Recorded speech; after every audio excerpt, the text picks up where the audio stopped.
तो hello everyone, आप सबका एक बार फिर से स्वागत करता हूँ मेरे चैनल तांडव आयुर्वेदा में। तो इस इंटरव्यू सेशन में आगे बढ़ते हैं और आज जो हम बात करने वाले हैं वो बात करने वाले हैं अगर आप स्पेशलाइजेशन किए हुए हो किसी ब्रांच के अंदर। सपोज़ करो कि मैं एमडी काय चिकित्सा हूँ, इसी तरह आपकी भी कोई ना कोई ब्रांच रही होगी। प्लस आपके कुछ सवालों के जवाब भी देने की यहाँ कोशिश करूँगा। देखो, लोग मेरे से अक्सर पूछते हैं कि सर लेक्चरर की जॉब ईजी है या मेडिकल ऑफिसर की जॉब ईजी है, या फिर यूपीएससी में मेडिकल ऑफिसर होने की जॉब अच्छी है, या फिर स्टेट में अगर आप हो तो वो ज़्यादा अच्छी चीज़ है। तो पहले तो डाउट क्लियर कर देता हूँ। देखो, सैलरी अगर मैं बात करूँ, नो डाउट सेंटर में थोड़ी ज़्यादा है, वहाँ जो भत्ते होते हैं ज़्यादा होते हैं। तो आप रफली मान सकते हो कहीं जाके 15-20 हज़ार का डिफरेंस तो आ ही जाता है जब आप सेंट्रल में होते हो और स्टेट के अंदर होते हो। तो अगर आपकी प्रायोरिटी पैसा है तो आप डिसाइड कर सकते हो। लेकिन जो चीज़ अगेंस्ट जाती है वहाँ वो ये है कि आपका ट्रांसफ़र कहीं भी हो सकता है। मतलब पूरा इंडिया फिर आपका है, आप कहीं भी हो सकते हो। आप यहाँ दिल्ली में हो सकते हो, आप गोवा में हो सकते हो, आप अंडमान निकोबार हो सकते हो, मतलब कहीं भी आप हो सकते हो। लेकिन यहाँ जब आप स्टेट सर्विसेज के अंदर होते हो तो आपको कहीं और नहीं जाना होता। अब बात आ जाती है कि कॉलेज में टीचर बनना ज़्यादा बेहतर है या फिर एक मेडिकल ऑफिसर। अगेन आपकी प्रायोरिटी है। अगर आप एक फ़िक्स जॉब चाहते हो कि हाँ, सुबह 10 बजे मुझे कॉलेज पहुँचना है और शाम को 4 बजे मुझे वापस आ जाना है, तब है आपके लिए कॉलेज। लेकिन अगर आप इस तरह का टाइम चाहते हो कि हाँ, सुबह 8 बजे मैं जॉब पे जाऊँगा, 2 बजे वापस आ जाऊँगा, उसके बाद का टाइम मैं अपने कामों को दूंगा, तो नो डाउट यहाँ पे आपको कुछ एक्स्ट्रा भत्ते नहीं मिलते। जैसे एनपीए होता है, नॉन प्रैक्टिसिंग अलाउंस, वो नहीं मिलता।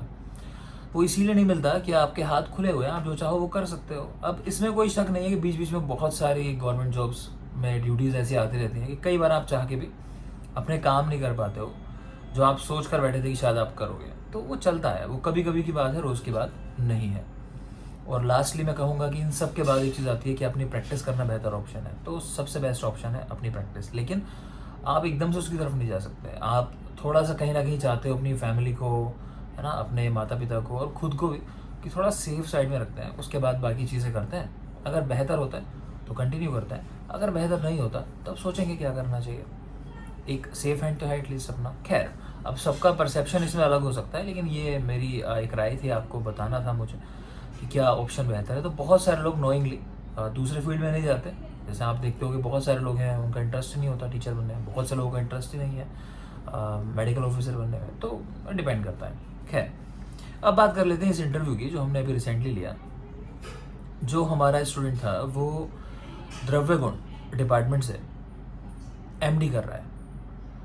तो सवाल ज़्यादातर उसी को ध्यान में रख के पूछे गए हैं। इन सवालों के जवाब देना मैं इतना ज़रूरी नहीं समझता आपको, लेकिन मेन बात यह है कि किस तरह के सवाल क्रिएट हुए और आपकी जो भी ब्रांच हो उसके रेलिवेंसी में आप सोच सकते हो कि आपसे क्या सवाल पूछे जाएंगे।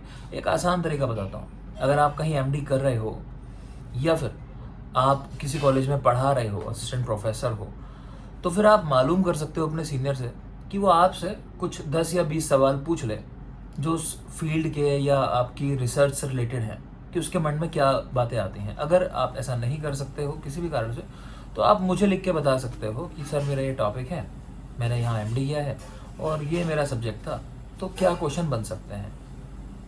तो इस स्टडी की हम बात करेंगे, इनसे क्या सवाल मैंने पूछे और क्या उनके जवाब हुए और क्या हो सकते थे।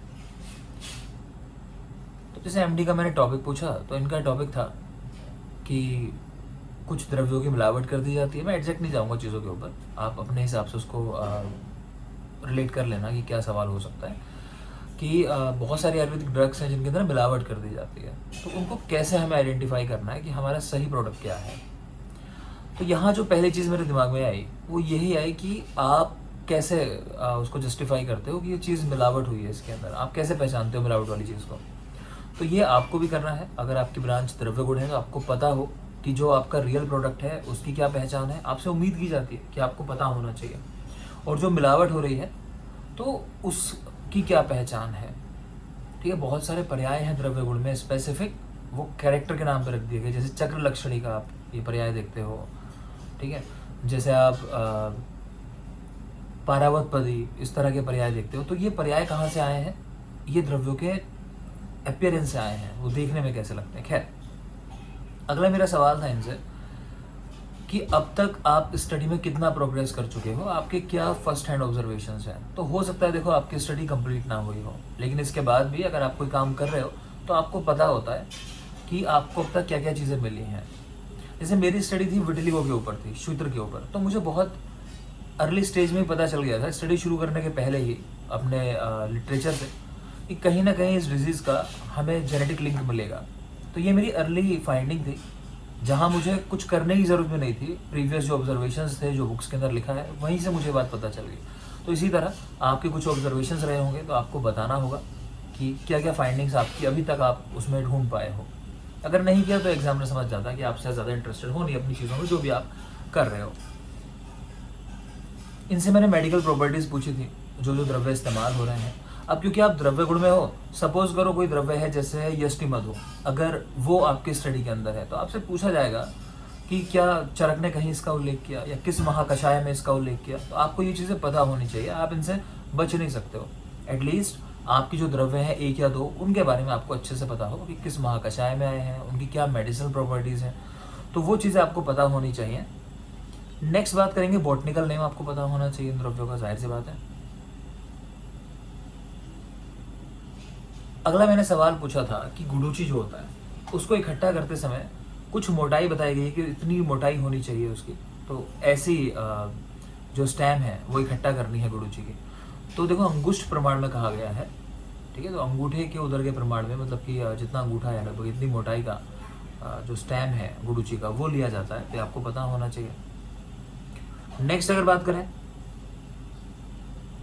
आमवात, संधिवात, ग्रहणी, वातरक, आपने कुछ बीमारियों के नाम बताए कि इन बीमारियों से संबंधित रोगी आपके यहाँ आते हैं। तो इन सभी के लिए मैंने आपसे कहा कि कम से कम 2 या 3 के चिकित्सा सूत्र आपको बिल्कुल रटे हो।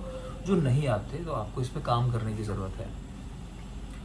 दूसरी चीज़, जब आपने आमवात का चिकित्सा सूत्र बताया तो वहाँ पे आपने उसको करेक्ट करने की कोशिश की। आप खुद ही जवाब दे रहे थे, मैंने आपको नहीं बीच में इंटरप्ट किया, लेकिन उसके बाद भी आप खुद ही उसके अंदर करेक्शन कर रहे थे। ये नहीं करना है बेटा कभी भी। आपने जो बोल दिया एक बार बोल दिया, एग्जामिनर सुनता नहीं है लगातार बैठ के। मैंने कहा पहले भी, आप कोशिश करोगे आप सही बोलो। अब गलत चीज़ निकल गई तो निकल गई, उसको ये मान लो कि शायद एग्जामिनर ने सुना नहीं होगा, ठीक है। ये नहीं कि उसी में बार बार करते रहे। तो आपने इसमें लगभग 15-20 सेकंड लगा दिए तो पूरा कॉन्फिडेंस आपका हिला देगी ये चीज़, तो ये बिल्कुल भी नहीं करना है। नेक्स्ट है आम क्या होता है, या फिर रेडिकल एक थ्योरी है वो क्या है, तो इससे क्या समझते हो। तो आप लोगों ने अक्सर सुना होगा कि एंटीऑक्सीडेंट्स यूज़ किए जाते हैं। हमारे आयुर्वेद में बहुत सारे ड्रग्स हैं जो उस लेवल पे ही काम करते हैं, जैसे मान लो गुडुचि हुआ, यष्टि मधु हुआ, इनको हम कहीं ना कहीं कहते हैं इम्यूनोमॉड्यूलेटर्स होते हैं। तो बॉडी में ऐसा कॉन्सेप्ट है कि फिर रेडिकल्स जनरेट होते रहते हैं डेली टीयर वेयर से, जो भी बॉडी में प्रोसेस चलती जा रही है। तो उनको जो भी चीज़ें नष्ट करती हैं ना, उन्हीं को हम लोग एंटीऑक्सीडेंट भी कह देते हैं। तो जो आयुर्वेद में आम का कॉन्सेप्ट है, तो बहुत सारे लोग आम को यही चीज़ मानते हैं कि जो ऐसा पार्ट है जो डाइजेस्ट नहीं हुआ बॉडी के अंदर पड़ा हुआ है, वो कहीं ना कहीं नुकसान पहुंचा रहा है बॉडी को, और वही शायद फिर रेडिकल्स हैं, ठीक है ना। तो उससे रिलेट करते हैं। तो बाकी आम के बारे में काफ़ी कुछ जानते होंगे। आम में एक सवाल ये पूछ लेते हैं कि कहाँ पर आम के लक्षण बताए गए हैं चरक संहिता में, मतलब साम दिनामल की परीक्षा। तो गृहिणी चिकित्सा अध्याय 15 नंबर चैप्टर है चिकित्सा का, वहाँ बताई गई है। इसके अलावा आचार्य वाघभट ने काफ़ी कुछ बताया है कि दोषों के आम लक्षण या धातुओं के आम लक्षण क्या होते हैं। तो वो आप बिल्कुल जनरल समझ सकते हो कि हैवीनेस जैसे एक है मेन कैरेक्टर है ना, गुरुता, वो मिलेगी। नेक्स्ट चलेंगे विटामिन के बारे में। मैंने आपसे पूछा विटामिन क्या है, तो बेटा विटामिन कोई ऐसा नहीं कुछ अलग से आपको इसमें कुछ बोलना था। सिंपल सी बात है, हमारी बॉडी के लिए माइक्रो न्यूट्रिएंट्स जो चाहिए बहुत कम मात्रा में चाहिए, तभी माइक्रो न्यूट्रिएंट्स मैं कह रहा हूँ, लेकिन बॉडी के लिए बहुत बहुत ज़्यादा एसेंशियल्स हैं, एसेंशियल चीज़ें हैं। तो ज़रूरत तो बॉडी को है। अब इसी ज़रूरत की वजह से क्या होता है कि कई बार विटामिन ए और डी ये बहुत ज़्यादा मात्रा में खिला दिए जाते हैं। जैसे आप देखते भी होंगे कि प्रैक्टिकली बच्चों में जैसे विटामिन ए की डोज दी जाती है मीजल्स के साथ, है ना, 9 मंथ्स पे हम बात करते हैं। इसके अलावा भी बहुत सारे बच्चों में जब स्किन में ड्राइनेस होती है, या फिर लोग डाउट करते हैं कि बच्चे को शायद मीजल्स हुआ है, तो उस कंडीशन में लोग विटामिन ए की डोज लगा देते हैं। और कई बार पेशेंट खुद से भी खाते रहते हैं। डॉक्टर ने सिर्फ एक बार कहा कि आपको इतने दिन लेना है इसको, लेकिन उसके बाद भी रोगी लेते रहते हैं लंबे समय तक बिना कंसल्ट किए।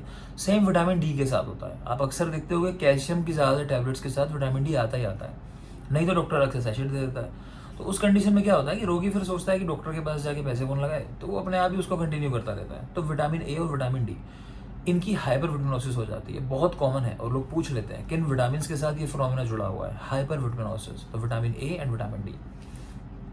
अब इसी के रेफरेंस में आपसे सवाल पूछा था मैंने कि कौन कौन से विटामिन होते हैं जो फैट सोल्यूबल होते हैं। तो विटामिन ए, डी, ई के होते हैं। और यही एक और सवाल आया था कि जो लोग सिर्फ वेगन डाइट के ऊपर रहते हैं उनको क्या कॉम्प्लिकेशन आपको चिकित्सा में मिल सकता है, कि उन लोगों में क्या समस्या आ रही हो। इसी तरह जो लोग जैसे चिकनाई हम कहते हैं कि मॉडर्न में ना आजकल एक कॉन्सेप्ट है कि बहुत सारी कंडीशंस के अंदर वो सबसे पहले कहते हैं कि आप चिकना खाना बंद कर दो। तो जो लोग चिकनाई बिल्कुल लेते ही नहीं उनमें क्या चीज़ें हो सकती हैं। तो कुछ विटामिन हैं जो फैट सोल्यूबल होते हैं, विटामिन ए, डी, ई के। जाहिर सी बात है इनकी कमी हो सकती है और तभी फिर इनको बाहर से दिया जाता है और तभी फिर हाइपरविटामिनोसिस भी हो जाती है। तो एक तो ये बात हो गई। दूसरा कि जो लोग वेगन डाइट के ऊपर है ना, तो विटामिन B12 जो होता है वो नॉनवेज डाइट से ही मिलता है मैक्सिमम। वेज डाइट में है लेकिन बहुत कम मात्रा में, या फिर उन द्रव्यों को आपको बहुत ज़्यादा मात्रा में खाना पड़ेगा, जैसे हरी सब्जियां हैं, गोमूत्र है, अदरक है। इन चीज़ों में कहा जाता है कि विटामिन B12 की कुछ ट्रेसेस के रूप में अवेलेबल है, कम मात्रा अवेलेबल है। तो विटामिन B12 की डेफिशिएंसी से जो चीज़ें मिलेंगी आपको कि टिंगलिंग है, नमनेस है ना, पिनप्रिक सेंसेशन है बॉडी के अंदर, इस तरह की चीज़ें आपको मिल सकती हैं। तो उसको कवर अप करने के लिए फिर नॉन वेज डाइट की बात की जाती है। तो ये एक कॉमन चीज़ है जो मिलती है और ये क्वेश्चन तो AIPGT पॉइंट ऑफ व्यू से भी काफ़ी ज़रूरी होता था। नेक्स्ट बात करेंगे निघंटू। अब निघंटू एक द्रव्य गुण के बच्चे को नहीं पता हो तो बहुत गलत बात हो जाएगी। तो निघंटू आपको बिल्कुल पता होने चाहिए। इस तरह के सवाल बहुत रेलिवेंट हैं आपके पॉइंट ऑफ व्यू से कि निघंटू क्या होता है भाई।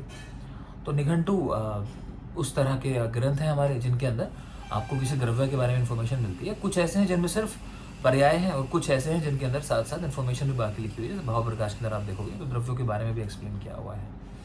पथ्य अपथ्य विबोधक निघंटू किसको कहा जाता है? कैदेव निघंटू को कहा जाता है। रिसेंटली अभी ऋषिकेश एम्स का एग्जाम हुआ तो वहाँ ये सवाल पूछा गया था, तो ये भी आपको पता होना चाहिए। तो खैर बेटा ये बातें थी। इन सारी बातों से मैं आपसे कहना क्या चाहता हूँ, देखो पता आपको सब कुछ है। आप में से कुछ लोग हैं जो ऑलरेडी PG का एग्ज़ाम निकाल चुके हैं, कुछ लोग हैं जो और कोई एग्ज़ाम बड़ा निकाल चुके हैं पहले, है ना। और काफ़ी सारे लोग ऐसे हैं जिनकी तैयारी अभी पीक पे थी, इसलिए उनका MO में सिलेक्शन हो गया। तो अगर आपने MO का एग्ज़ाम निकाला है तो ये तय बात है कि सामने वाला जानता है कि आप उस लेवल पे तो स्टैंड कहीं ना कहीं करते हो, ठीक है। और अपना कॉन्फिडेंस भी लूज़ करने की ज़रूरत नहीं है। मतलब आप सबको उतनी नॉलेज तो है जितनी मेडिकल ऑफिसर बनने के लिए चाहिए होती है। सपोज करो अगर ये एग्ज़ाम ही ना हुआ होता, डायरेक्ट इंटरव्यू हो रहे होते, है ना। तो ये एग्ज़ाम इसीलिए लिया गया कि उनको ये तय करना था कि एक खास लेवल जो लोग अचीव कर चुके हैं स्टडीज़ में वही लोग यहाँ पे आ पाएँ। तो अपना कॉन्फिडेंस बिल्कुल हाई रखो क्योंकि आप उन लोगों में हो जो बिल्कुल डिजर्विंग कैंडिडेट्स हैं मेडिकल ऑफिसर बनने के लिए। अब बात हो जाती है कि मेरा सिलेक्शन होगा या नहीं होगा, मुझे बड़ा डर लगता है। तो बेटा डर ही है जो आपका सिलेक्शन नहीं होने देगा। अगर आप बहुत डरते हो, आप ये डर जाते हो कि मैं क्या बोलूँ क्या ना बोलूँ, आप डर जाते हो, अपने सवालों को जस्टिफाई करने लगते हो, अपने जवाबों को जस्टिफाई करने लगते हो, तो बेटा समस्या आएगी। तो कॉन्फिडेंस बिल्कुल हाई रखो, ओवर कॉन्फिडेंट होने से बचो, आई कॉन्टैक्ट वहाँ बनाने की कोशिश करना एग्जामिनर के साथ, ठीक है। लेकिन एरोगेंसी मत शो करना, बार बार मैंने कहा है। और बहुत हल्के से बात मत करना और चीज़ों को बस ऐसे ही बात करना जैसे नॉर्मल बातें चल रही हो। तो अपने किसी भी क्लासमेट को पकड़ सकते हो, अपने किसी टीचर को ले सकते हो साथ में। कुछ नहीं करना है, जितने इंटरव्यू मैं ले रहा हूँ सबसे कनेक्ट रहो, हर सवाल का जवाब याद कर लो। हम बात करेंगे जब इंटरव्यू शुरू हो जाएंगे। यकीन मानो मुझे ऐसा लगता है कि जो सवाल मैं आपसे यहाँ कर रहा हूँ तो इनसे बाहर सवाल नहीं आएगा, एक तय बात है। अगर आपने इन सवालों के जवाब भी अच्छे से वहाँ दे दिए तो मतलब काफ़ी संभावना रहेगी आप इन होगे। तो बस ये आज का सबक था। तो हाई कॉन्फिडेंस रखना है, आई कांटेक्ट बना के रखना है, ये बहुत बहुत ज़रूरी बात है। अब में ज़्यादातर लोग उसको लूज़ करते हो, ठीक है। तो जिनके लिए था ये इंटरव्यू बच्चों के लिए वो समझ गए होंगे। बाकी कोई आपका सवाल हो तो नंबर आपके पास है 9924304547। इन्फॉर्मेशन एक बार फिर शेयर कर देता हूँ। जल्दी हम लोग बैचेस स्टार्ट करने वाले हैं मेरठ के अंदर। तो मेरठ या उसके आसपास के जो भी लोग हैं जैसे गाज़ियाबाद, दिल्ली या अमरोहा या बिजनौर, तो अगर आप चाहते हो ये क्लासेस ज्वाइन करना तो आप लिख सकते हो, मुझे व्हाट्सअप कर सकते हो, कॉल कर सकते हो। थैंक यू, आज के लिए इतना ही। और आप चैनल को सब्सक्राइब कर लेना अगर ये वीडियोस चाहते हो लगातार देखना। Thank you.